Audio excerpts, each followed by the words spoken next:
Senator Merkley was raised in a union family in Oregon. First in his family to graduate from college. He lives in the blue-collar neighborhood that he grew up in, but he sees opportunity for working Americans slipping away as the powerful rig America's politics and economy. He fights for people who need a chance. He's about justice. He's about equity. He is leading fights to protect voting rights, kick hedge funds out of the housing market, secure fairer drug prices, reform the filibuster, and hold corporate polluters accountable. And every day, he takes on the powerful, trying to and working hard to create a better future for us all. And I'm so glad to welcome Senator Merkley.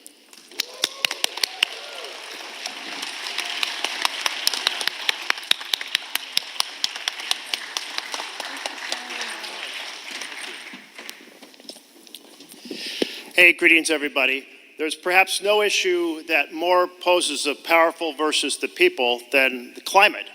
And so I thought, because we're doing 4-minute increments here, I would just share 2 positive things and 5 hard facts that we're going to have to overcome if we tackle climate change.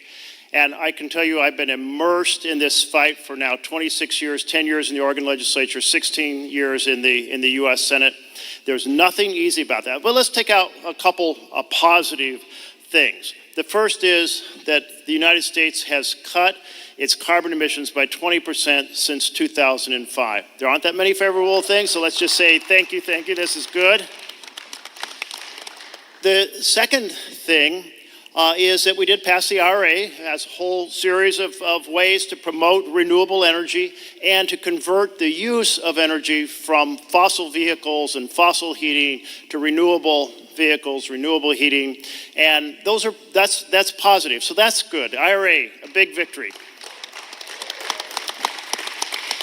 My third positive thing is that the formula for tackling climate change is not that complicated. It's electrify everything with renewable energy. That's simple. That's all we have to do. Okay, but there are a bunch of hard facts that we have to grapple with. First hard fact is that we have been woefully inadequate in addressing carbon in the atmosphere. Back when I was born, it was going up 1 part per million per year. Back 26 years ago, when I was in the Oregon State Legislature, it was going up 2 parts per million. Now it's going up 3 parts per million. Do you get the point? That when we need to be actually going down, we're not only going up, we're going up faster and faster across the world. It's an elliptical upward curve. This is a path to climate catastrophe, and the ultimate arbiter about how we're doing is to measure the carbon in the atmosphere, and we are failing right now. So that's the hard fact, that we have been operating in a woefully inadequate way as humanity. Second of all, anytime you hear the words all of the above, you're part of the problem. Now, folks like to say, well, if we just produce more renewables and a few more electric cars and a few more heat pumps, won't this solve the problem? The answer is no. As long as we are increasing fossil infrastructure, taking more fossils out of the ground, we are burning more fossils, that's more carbon in the air. So think about all of the increases in fossil infrastructure that happened under both Democratic and Republican administrations. There's nothing close to keeping the ground. Keeping the ground is a phrase I was striving to popularize a decade ago. You probably have heard it before, but can you just try those words? Keep in the ground, ready? Keep it in the ground. All right, so I see 1 minute left. All right, so I've got more challenges here. The third is fossil gas is not a bridge.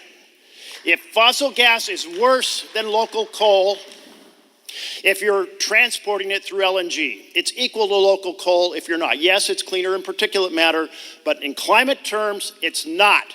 And so all of those stories about a bridge to a renewable future and so forth, they are false. Fossil gas, please call it fossil gas.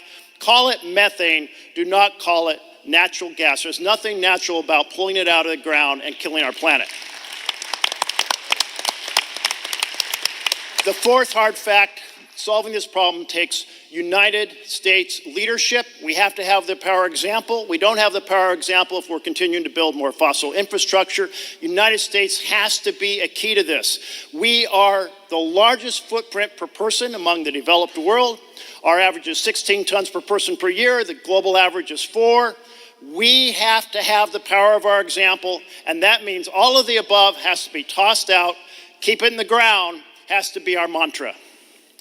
And so finally, we have to reform the filibuster, because in a democracy, the fossil fuel world has so much power because they have so much money.